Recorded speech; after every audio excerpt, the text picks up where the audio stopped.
Tadi sangat apresiasi dari pribadi saya selaku pebisnis di bidang ini dan juga sekaligus influencer kali ya, karena kan yang diundang ini adalah dialog antara influencer dengan BPOM. Secara pribadi saya sangat mengapresiasi karena kan ini sekarang sama juga digital, jadi perlu adanya kolaborasi yang bagus antara instansi pemerintah dalam hal ini BPOM dengan mungkin para digital creator atau influencer. Dokter selama ini merasa terganggu nggak sih dengan banyaknya kosmetik ilegal dan tidak aman gitu? Jadi gini, kami pelaku bisnis udah lama di sini. Kalau kami mengeluarkan suatu produk itu butuh review yang lama, gitu, yang 6 bulan, kadang sampai setahun, dan kadang-kadang kita butuh Kita butuh review yang cukup lama. Tapi banyak yang dikatakan mungkin curang ya dalam hal mengeluarkan produk-produk yang dianggap atau diduga berbahaya. Nah itu yang sangat dikhawatirkan. Dok, mungkin maraknya tadi kan dibilang juga kalau produk-produk itu banyak yang ilegal, banyak yang nggak bersertifikat sendiri. Dokter sendiri untuk mengujinya seperti apa nih, Dok? Oh ya, otomatis kan kita harus menghormati lembaga resmi di Indonesia, dalam hal ini BPOM gitu. Jadi sebelum kita mengeluarkan sesuatu kan kita harus daftarin dulu ke BPOM produk-produk apa yang harus kita rilis. Jadi kita menghormati instansi BPOM. Dokter, tips bagi konsumen ya untuk memilih produk.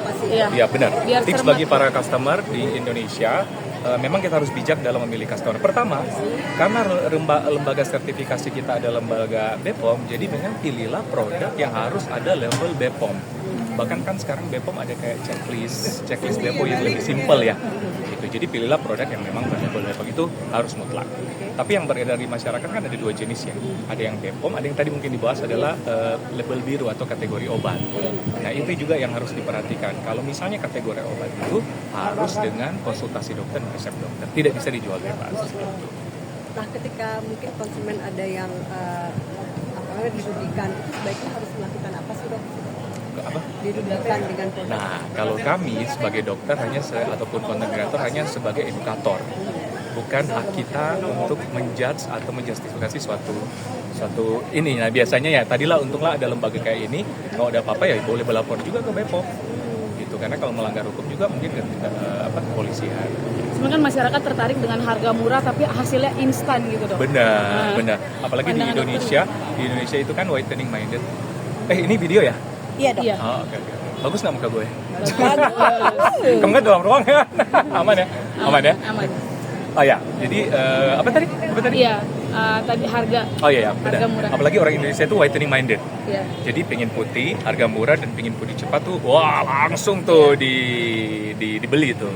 Nah ini yang harus di-aware-kan, karena belum tentu itu yang putih instan itu bagus atau menyehatkan. Ada isi tertentu bahkan kayak merkuri dan sebagainya kan, itu tidak bagus, bahkan 3 hari sampai 5 hari itu langsung putih, wah itu yang tidak dibenarkan. Jadi bagi masyarakat Indonesia pokoknya bijaklah dalam memilih skincare yang tepat. Tapi kan permasalahan ini udah cukup lama ya, Dok ya? Sangat lama. Iya. Sangat lama, itulah ada edukasi seperti ini.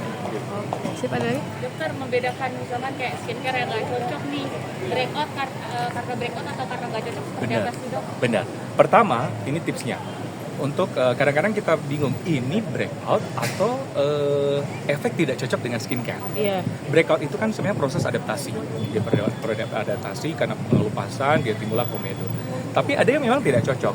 Jadi memang saran saya kepada masyarakat di Indonesia, pilihlah skincare yang tepat dengan jenis kulit dan problem Anda.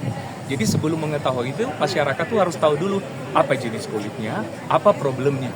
Karena kita harus menindak treatment ke kulit kita harus sesuai dengan jenis kulit dan problem. Karena kadang sama jenis kulit tapi belum tentu problemnya sama. Kalau kita salah memilih skincare malah bukan cocok, malah jadi kesannya breakout, timbul banyak komedo dan sebagainya. Itu sih. Pilihlah sesuai jenis kulit dan problem. Berarti yang mahal belum tentu cocok juga bagi kita ya? Belum. Itu. Jadi belum tentu. Jadi yang mahal belum tentu cocok. Pilihlah isi sesuai dengan jenis kulit dan problem.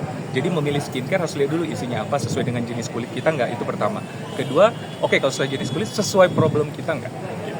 Terus tapi kadang udah ngikutin kayak gitu, terus di muka tetap nggak cocok juga, Dok. Datanglah ke Review dokter. biasanya. Haruslah ke dokter. Ya. Datanglah ke klinik Ekles terdekat di kota Anda. Terima kasih.